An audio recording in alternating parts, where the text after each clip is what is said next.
for years I said my favorite Pixar movie is Up, but now that has finally changed to Inside Out.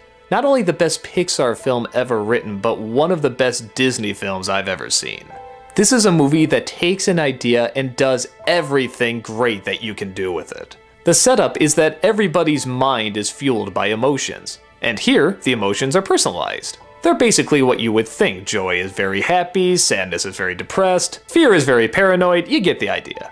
We focus on the emotions of a girl named Riley, who's moving from one new location to another. Such a large change is throwing her emotions out of whack, and we find that joy and sadness are accidentally separated from headquarters and dropped off somewhere else. Thus, the movie is just them trying to get back in order to bring balance back to Riley's emotional state. In doing so, joy and sadness, two polar opposites, have to find a way to get along in order to work together. Now, the idea of emotions having personalities in your head is nothing new. This has been done in Warner Brothers cartoons, Disney cartoons, hell, there's even a sitcom about it called Herman's Head. But this is the first one that said maybe we can not only do something funny with this, but also really dramatic, something that anybody of any age can understand. The story is actually a coming-of-age story, talking about change. Talking about adapting, talking about sacrifices, talking about how some things have to be pushed out of your mind and replaced with others. And all the hardships of growing up are shown through these characters, who are developing Riley as she goes through these tough moments. Whether you're a kid going through these moments or an adult who used to go through these moments, everybody can sympathize. You get these problems, you get these frustrations, you understand how hard it is to adapt.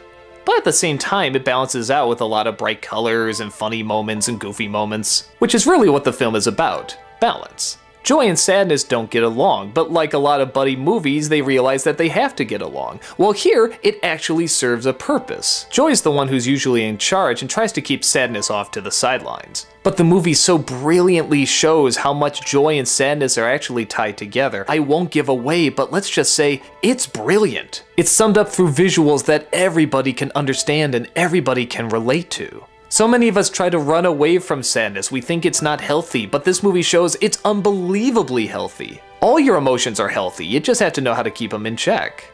The movie shows it's okay to feel however you feel. There's no shame in feeling sad, there's no shame in feeling angry. If anything, by confronting them, you create new emotions and new moments. And the best thing is, it sticks to the choices they make. When they move, they stay moved. When a character has to disappear, he stays disappeared. They don't pull any happily ever after retconning stuff. No, they mean this stuff for serious. Because it's all part of growing up, and you're gonna have to go through hardships, and you're just gonna have to accept it. It's so great that a movie about emotions talks about all this. In fact, it's the perfect movie to talk about all this.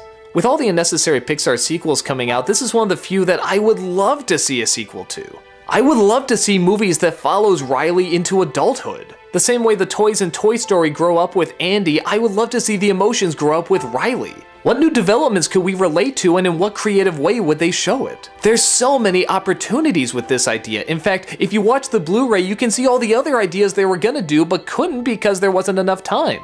They're all great, and I love to see more of these come about. This is a movie that not only leaves me wanting more, it leaves me wanting a lot more. Why can't this get a spin-off universe? Why can't this have other stories and other characters that can lead to other movies? To me, that's the sign of a really, really good flick.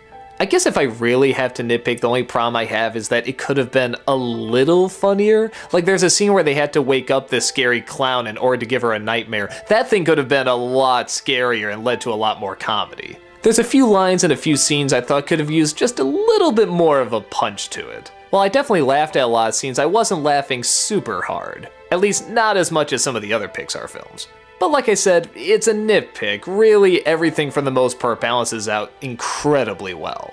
I still laughed at the right moments, I still cried at the right moments. Quite fittingly, every emotion that's supposed to play out, plays out.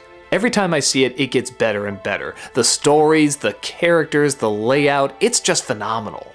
In my opinion, it's as perfect a Pixar movie as you can get. And definitely a good one to end this Disneycember on. Thank you all once again for watching. I hope you enjoyed, and yeah, maybe in January I'll do a few by popular demands again. But for this year, it's great to see that Disney is still dishing out the creativity and new ideas, and continuing to inspire. Thank you all so much for joining me, and I'll see you next year.